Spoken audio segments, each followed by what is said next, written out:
ہے ان کو تو یہ سوچنی چاہیے کہ بھائی یہاں پر جتنے پڑھے لکھے لوگ نہیں ہیں اس سے کہیں زیادہ وہاں پر پڑھے لکھے لوگ ہیں، دین کے بارے میں یہاں سے زیادہ لوگ وہاں کے لوگ جانتے ہیں، اتنا تو کم سے کم سوچنی چاہیے۔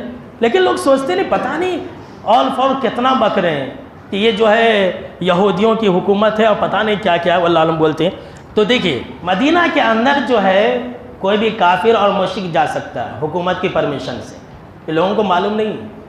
مدینہ کے اندر کوئی بھی کافر اور مشرک جو ہے یہ جا سکتا ہے اور مسجد کے اندر بھی داخل ہو سکتا ہے اگر حکومت چاہے تو، اگر حکومت اجازت دیتی ہے تو ایسا ہو سکتا ہے۔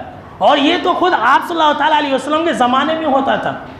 صحیح بخاری کے اندر حدیث ہے کتاب الصلاۃ کے اندر کہ حضرت ثمامہ بن اسال رضی اللہ تعالیٰ عنہ کو آپ صلی اللہ تعالیٰ علیہ وسلم نے خود مدینہ مسجد کے ستون سے باندھ کر کے رکھوا دیا تھا، صحابہ کرام نے باندھ دیا تھا، آپ نے دیکھا تھا۔ دیکھیے آپ صلی اللہ تعالیٰ علیہ وسلم کے زمانے میں عیسائیوں کا ایک وفد آیا نجران سے، ان کو آپ صلی اللہ تعالیٰ علیہ وسلم نے اپنی مسجد کے اندر ٹھہرایا تھا۔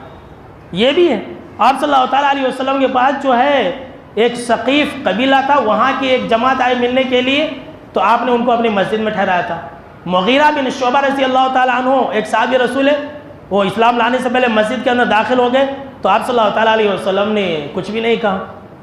اور تو اور ہے ایک تو بہت ہی مشہور اور معروف بات آپ کو بتلا دیتا ہوں، کیا کہتے ہیں کہ مدینے کے اندر کوئی کافر نہیں جا سکتا۔ میں سمجھتا ہوں کہ مسلمان کا بچہ جانتا ہے حضرت عمر رضی اللہ تعالیٰ عنہ کو شہید کس نے کیا تھا۔ حضرت عمر رضی اللہ تعالیٰ عنہ کو شہید کرنے والا ایک کافر ہی تھا، ابو لولو فیروز۔ ہر بچہ جانتا ہے، مدینہ کے اندر بستا تھا، وہ مدینہ کے اندر رہتا تھا۔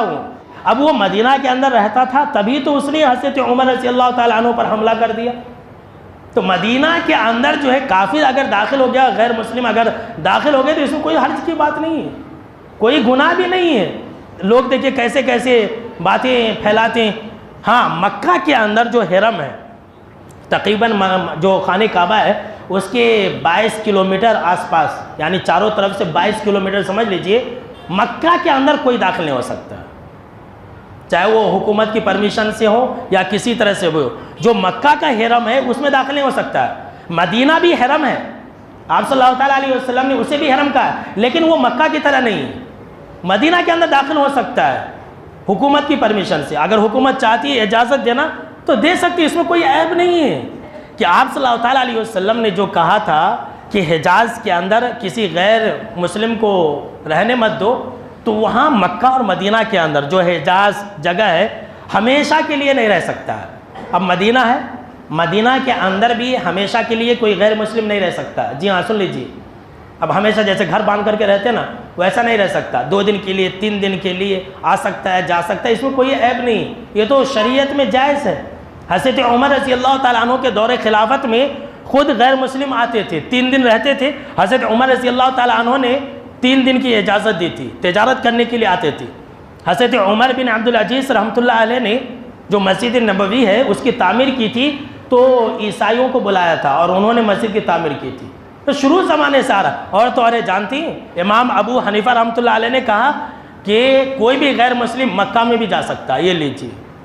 اور اس کو اچھالنے والے لوگ جو ہے ہمارے حنفی سنی لوگ ہی زیادہ ہے، جبکہ ان کا یہ مسلک ہے کہ غیر مسلم مکہ میں بھی داخل ہو سکتا ہے، مدینہ مسجد میں بھی داخل ہو سکتا ہے، جبکہ مکہ مسجد کے اندر داخل ہونا یہ حرام ہے، یہ قرآن سے ثابت ہے، لیکن مدینہ مسجد کے اندر ایسا نہیں ہے۔